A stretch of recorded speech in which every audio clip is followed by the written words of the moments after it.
Halo semuanya, kembali lagi bersama saya di channel yang akan membawa kalian menelusuri lorong waktu. Kalau sekarang kita lihat banyak banget ya yang jadi Enka alias anak kereta. Halo semuanya, kembali lagi bersama saya di channel yang akan membawa kalian menelusuri lorong waktu. Kalau sekarang kita lihat banyak banget ya yang jadi anchor alias anak kereta. Tiap pagi, tiap sore, stasiun selalu ramai. Tapi pernah kepikiran nggak sih, gimana ceritanya kereta bisa jadi tulang punggung transportasi di Jabodetabek? Sejarahnya itu panjang dan seru banget. Loh, mari kita mulai dari pertanyaan ini. Stasiun mana yang pertama kali dibangun di Jakarta? Mungkin banyak yang jawab stasiun Jakarta Kota atau Manggarai. Eits, ternyata salah. Jauh sebelum itu, ada stasiun yang jadi cikal bakal perkereta apian di ibu kota. Namanya Stasiun Batavia North. Sekarang, stasiun ini cuma tinggal nama. Menurut Pusat Pelestarian dan Benda Bersejarah Kereta Api Indonesia, inilah stasiun pertama di ibu kota. Kisah ini dimulai pada tahun ke-1871, tepatnya 16 September. Perusahaan kereta api Belanda, Nederland-Indische Spoorweg Maatschappij, atau NIS, meresmikan jalur rel pertama di Batavia. Jalurnya membentang sejauh 9 km dari Kleinboom, area pelabuhan, sampai ke Koningsplein, atau yang sekarang kita kenal sebagai Lapangan Merdeka. Stasiun utamanya, waktu itu, diberi nama Batavia Hoofdstation atau Stasiun Batavia NIS. Lokasinya ada di sebelah gedung yang sekarang jadi Museum Seni Rupa dan Keramik. Kalau kalian ke sana hari ini, bekas stasiun itu sudah jadi lapangan parkir Bank BNI ke 1946? Nggak nyangka kan? 6 tahun kemudian, cerita berlanjut. Pemerintah kolonial waktu itu membuat kontrak dengan perusahaan kereta api negara, Staatspoorwegen atau SS, untuk membangun jalur baru menuju Tanjung Priok. Tujuannya, buat mengangkut pekerja dan material untuk pembangunan pelabuhan Tanjung Priok yang super megah. Setelah 8 tahun, SS akhirnya mengambil alih seluruh pengelolaan jalur kereta tersebut. Nah, ini bagian yang paling menarik. Pada tahun 1887, muncul perusahaan baru bernama Bataviasche Oosterspoorweg Maatschappij, atau disingkat BOS. Mereka membuka jalur kereta ke arah timur Batavia, yaitu menuju Bekasi. Stasiun utama mereka dibangun sekitar 200 meter di selatan stasiun Batavia NIS milik perusahaan pertama tadi. Tahu nggak, lokasinya di mana sekarang? Tepat di tempat stasiun Jakarta Kota berdiri. Karena nama perusahaannya, Bos. Masyarakat Batavia jadi terbiasa menyebut stasiun itu dengan lafal mereka, yaitu BEOS. Sampai sekarang, nama BEOS masih melekat untuk stasiun Jakarta Kota. Persaingan antar perusahaan kereta api ini akhirnya berakhir. 10 tahun setelah stasiun BEOS dibangun, perusahaan negara SS membeli stasiun itu beserta seluruh jalurnya ke Bekasi. Nggak berhenti di situ. Pada tahun 1913, SS juga membeli stasiun Batavia NIS dan semua jalurnya yang menuju Buitenzorg atau Bogor. Sejak saat itu, seluruh jalur kereta api di Batavia dikelola sepenuhnya oleh satu entitas, yaitu Staatspoorwegen. Nama stasiun pun diubah. Stasiun Batavia NIS yang lebih tua jadi Batavia North, dan stasiun BEOS yang lebih baru jadi Batavia Zuid. Memasuki tahun 1915, SS punya rencana besar.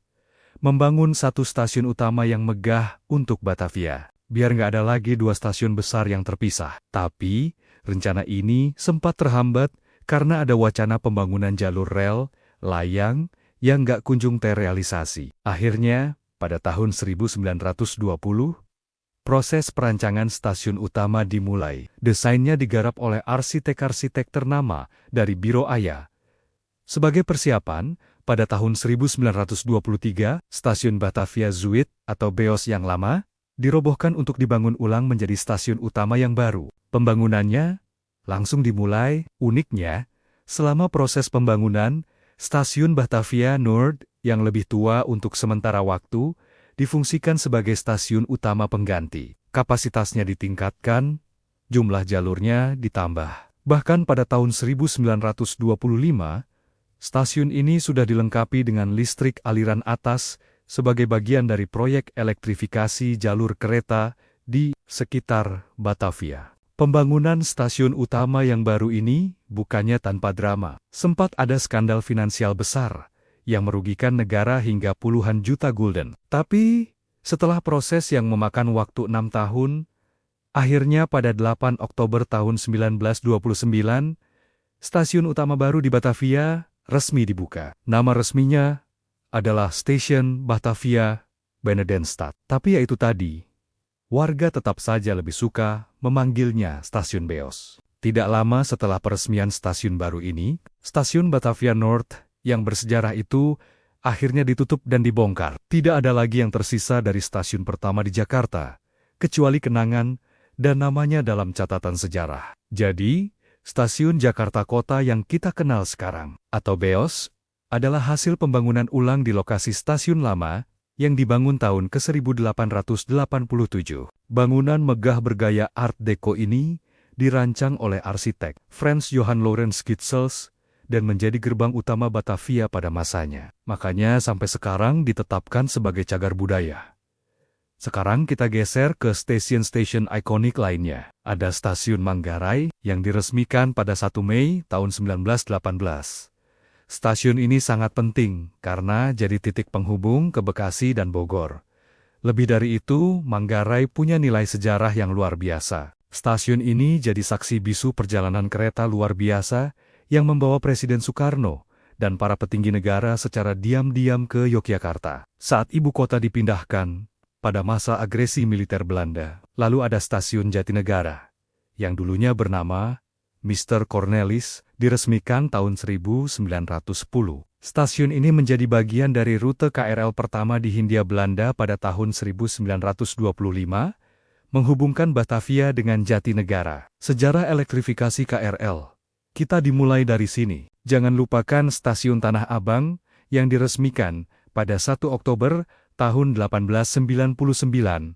Sejak dulu, stasiun ini fokus melayani jalur ke arah barat, yaitu Rangkas Bitung. Fungsinya nggak banyak berubah sampai sekarang. Lalu ada Stasiun Bekasi, salah satu yang tertua, dibangun tahun 1887 oleh Hindia Belanda untuk menghubungkan jalur ekonomi dari hasil perkebunan ke pelabuhan. Stasiun Tanjung Priok juga tak kalah megahnya. Dibangun untuk mendukung pelabuhan Tanjung Priok sebagai gerbang utama Batavia. Dan terakhir, Stasiun Gambir, siapa sangka, stasiun yang sekarang jadi pusat kereta api eksekutif, dan bisnis ini dulunya hanyalah stasiun kecil. Seiring waktu, perannya terus berkembang menjadi salah satu stasiun terpenting di Jakarta. Dari Batavia North yang hilang ditelan zaman, hingga Manggarai yang menjadi pusat transit super sibuk hari ini, setiap stasiun punya ceritanya sendiri. Mereka adalah saksi bisu perkembangan kota Jakarta dari masa ke masa. Jadi, lain kali, saat kalian menunggu kereta datang, coba deh lihat sekeliling. Kalian sedang berdiri di atas sepotong sejarah yang luar biasa. Gimana? Seru kan perjalanan kita kali ini? Semoga informasi ini menambah wawasan teman-teman semua, terutama para engka sejati. Jangan lupa untuk like, komen, dan subscribe channel ini, agar tidak ketinggalan cerita-cerita menarik lainnya. Terima kasih sudah menonton, sampai jumpa di video berikutnya.